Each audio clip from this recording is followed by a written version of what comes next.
Viewer discretion is advised. Welcome, my single solitary viewer, to NHL 2020 and the franchise mode with the Quebec City Assassins. Off the bat, we're getting an offer for a trade. The Sharks want Newson, and to be honest, I don't have a use for Newson. He's like, he doesn't really fit with the chemistry of the team, and I know that he's never going to be much more than a fourth liner or third liner. He's easily replaceable at any free agency period. So now we can take a look at what the lines look like without him, and there's plenty of chemistry with the forwards. No problem at all.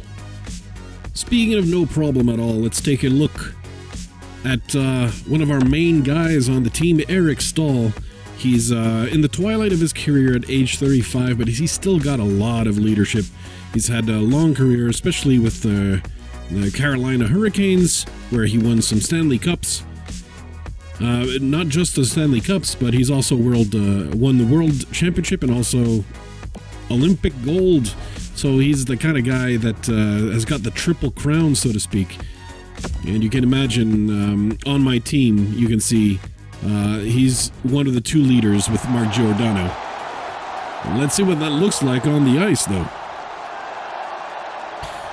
Here it's a game where we're facing the New York Islanders, and they have a lengthy power play to start the third period. I'm not sure who's in the sin bin, but they did bad. Play resumes as they win the draw. He scores!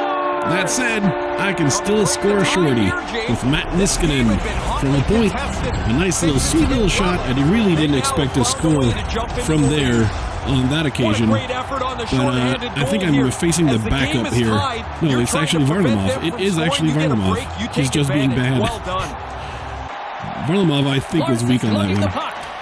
And speaking of being weak on that one, Marcus Struger gets another shorty, another shorthanded goal in the same power play for the New York Islanders. Things are going good for Quebec City.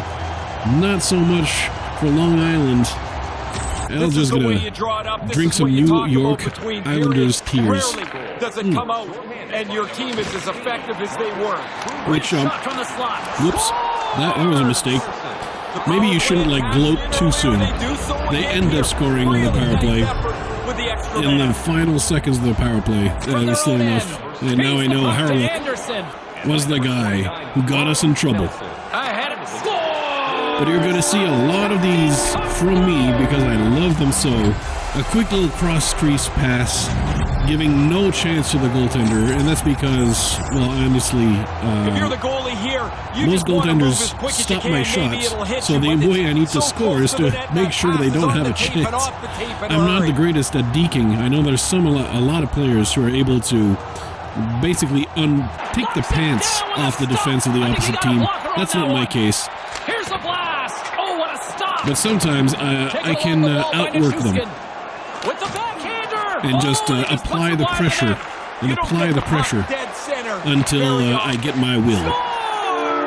And Eric Staal, with all that pedigree, all those accomplishments, adds just yet another little notch.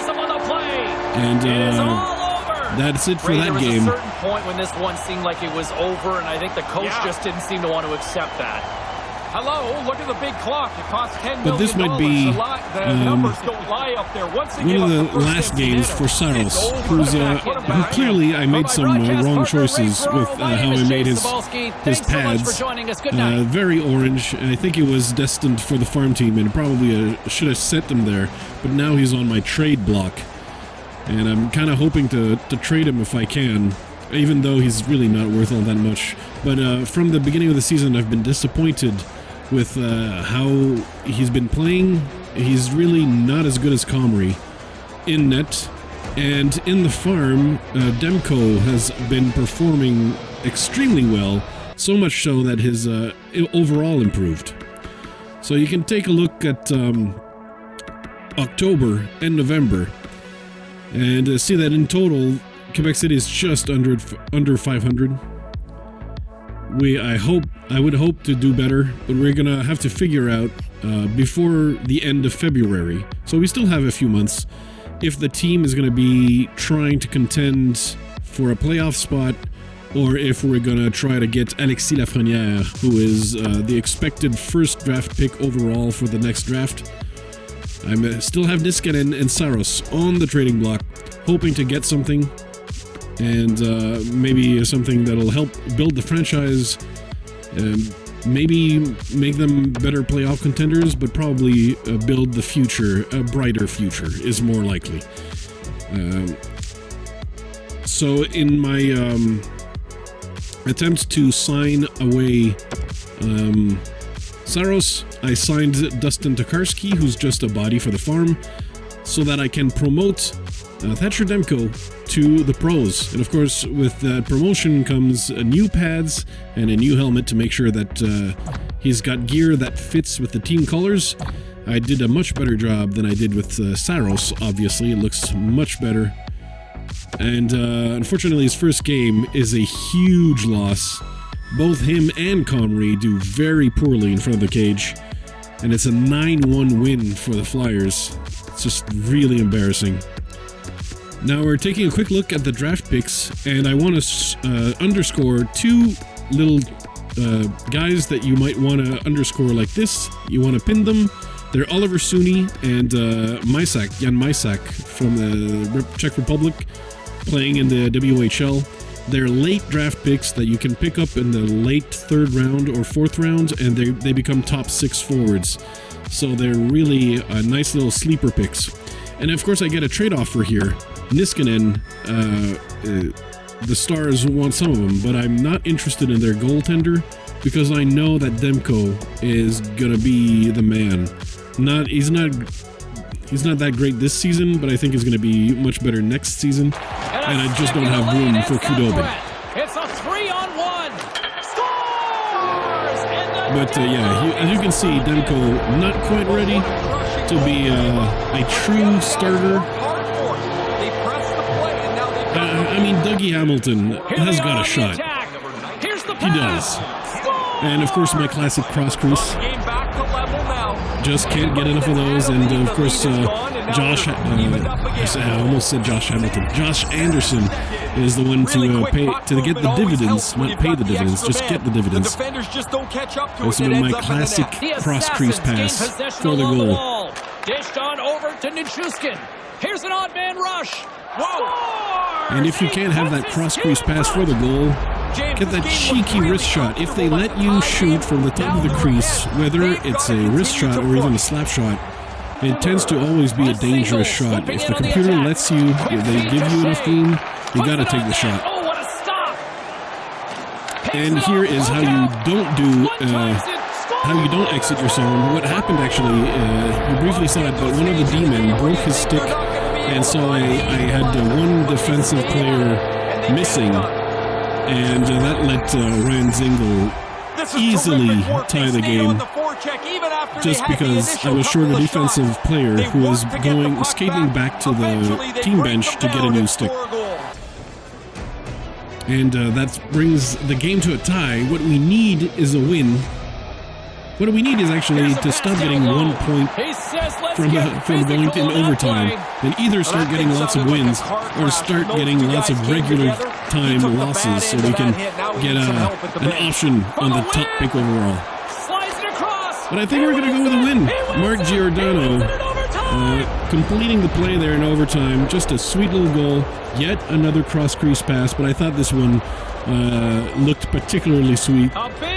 And rewarding myself. Because, of course, out of this video, I've edited out a few games because I do want to show the progress of the team over the course of multiple seasons. And if I show every single game, we're just never going to get there. Mark Giordano gets injured again, but thankfully it's just for a week or two. We should be able to deal with this. One possession. Against the Blue Jackets now. It's a tie game. Oh, not anymore. The release beats the goalie here, but there's a good break too as the puck hits the post and goes in.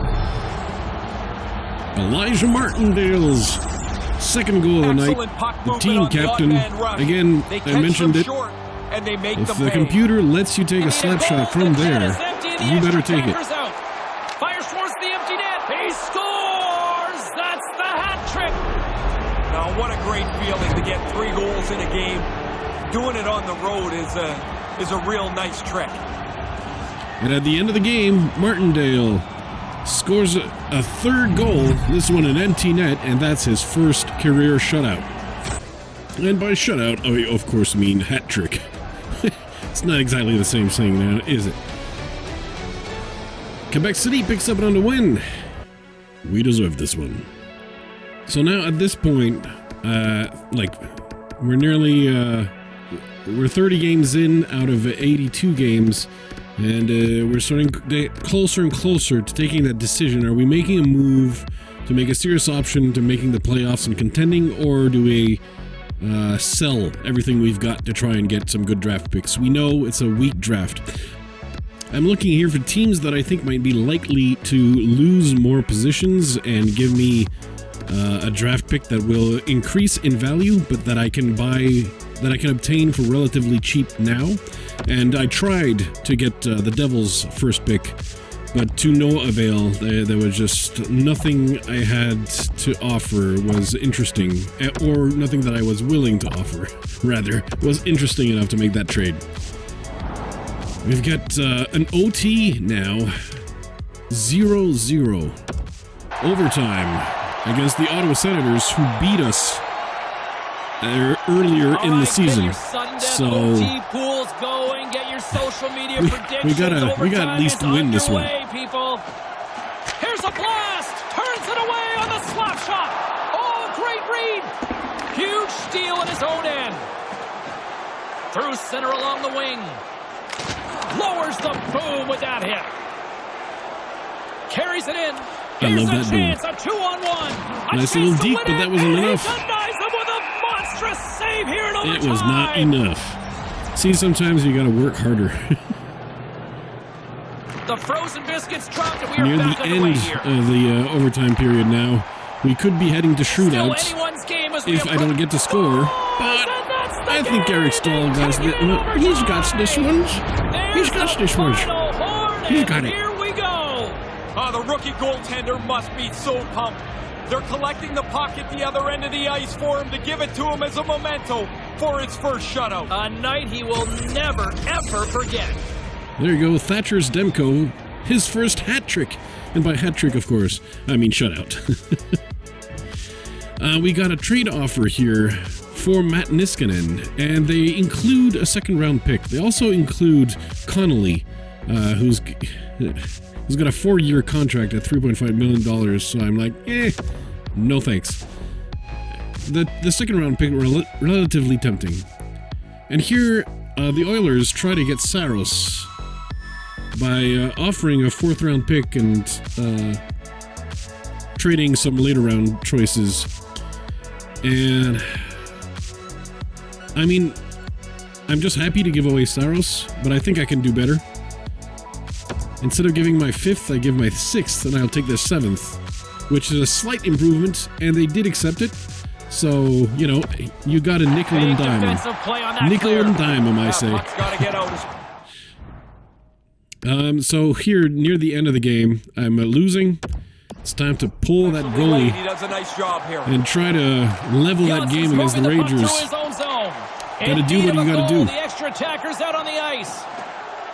That's just and by that I mean get your passes intercepted. To clear the zone. But thankfully the Rangers don't get an easy empty net here. And I still have a chance. With some momentum driving towards the net. And I still have a chance, I mean doing my patented cross-crease pass for the game-tying goal. Thank you very much. This looked like it was under control. Under control? I had things under control. I'm just too good for this game is what happens. Because you know the rest of the story, right? We're off to overtime, and in overtime, what the Quebec City Assassins do is they take the W. That's what they do in overtime. They get scored on 10 seconds before the end of the game. What? This is the kind of thing that really gets you raging. When you just tied the game painstakingly, making the comeback, to get that tie, and then 10 seconds before the end of the game, some kind of god-level tip-in loses you that game. Sometimes you just can't do nothing. Just can't do nothing. Getting another trade offer again. This time I'm offered a second-round pick in order to take Richard Panik's salary and contract of 4 years against Ben Street, who I don't plan on keeping around really next season, and a 4th-round pick, which is easily replaced. It's a salary dump, but I can take it. Panik can play in my farm team for all I care. I get an improved draft pick, so I'll take it. The Capitals are happy. I'm pretty happy. We're all a happy family. Takes the feed at the point. Quebec City's got the puck along the boards. Almost lost the puck, but hangs on here as against the play New continues. York Islanders again. Scores! And I just wanted to show this goofy goal. Kruger gets another, but that goal really should have been Spencer James' own goal.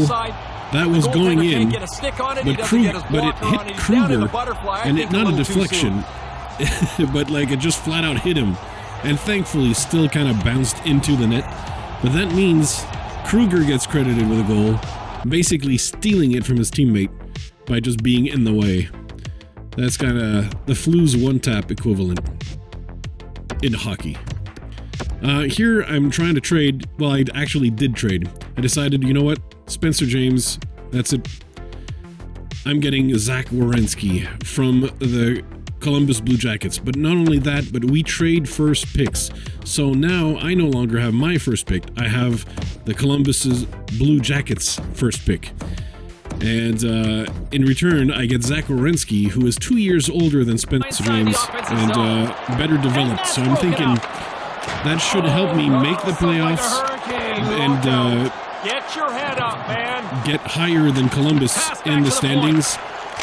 Hopefully. I mean, it's a gambit. It's a gambit. But that gambit has to pay off with wins. And it starts in Philly. And now that rebound goal, that might be the ticket. He's able to settle it and put it into the net before anyone else can stop him.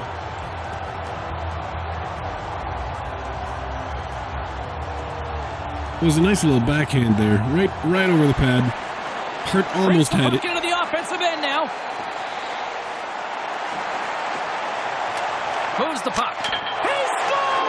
And yet another overtime goal for the Quebec City Assassins. I love that this one was a screen shot. And in front, I think it was Demers. Just hopped over the puck, over the shot. The goalie didn't see anything. And now I'm getting a trade offer from the team we just beat. They're offering their first round and second and third round of the year after that. But a first round pick for 2020 for Niskanen. Earlier, we were offered a second round pick by Edmonton, I think. But now it's a first round pick, and Niskanen has a $7 million salary. That's kind of difficult to dump, so this offer is almost too good to be true. And well, spoilers, I'm gonna accept this. It's a bit of a heartbreaker because that means my blue line's gonna be a little bit weaker. But now I have 2 first round picks, the Columbus Blue Jackets and Phillies, but not Quebec City's. So there's 2 teams we absolutely need to beat. Oh, by the way, I signed Yakovlev to fill the hole of the blue line in the farm team. But yeah, there's 2 teams we absolutely need to beat. A third one would be Montreal because of the regional rivalry. Of course, Quebec can never lose to Montreal. That would be undignified. Getting closer to the halfway and Giordano, yet another goal. He's 13th of the season. He just can't stop scoring. He's just he's getting one of those career-defining years, it looks like. And the patented cross-crease pass. You're going to see so many of them. Except for those I don't include in videos because I just do it too often. And we pick up another win. The win-loss record is still close to 50 or 500, so, but just a little bit higher, 55.8% in terms of the win percentage. And we're 8th in the conference. That's the last spot to qualify for this playoffs. So Quebec City currently are a playoff team. The team in front of them is the Columbus Blue Jackets. The team behind, Philly. We gotta beat both. Can we do it? Well, stay tuned and find out. I'll see you in the next episode. Sponsored by the Flues Crew on Patreon.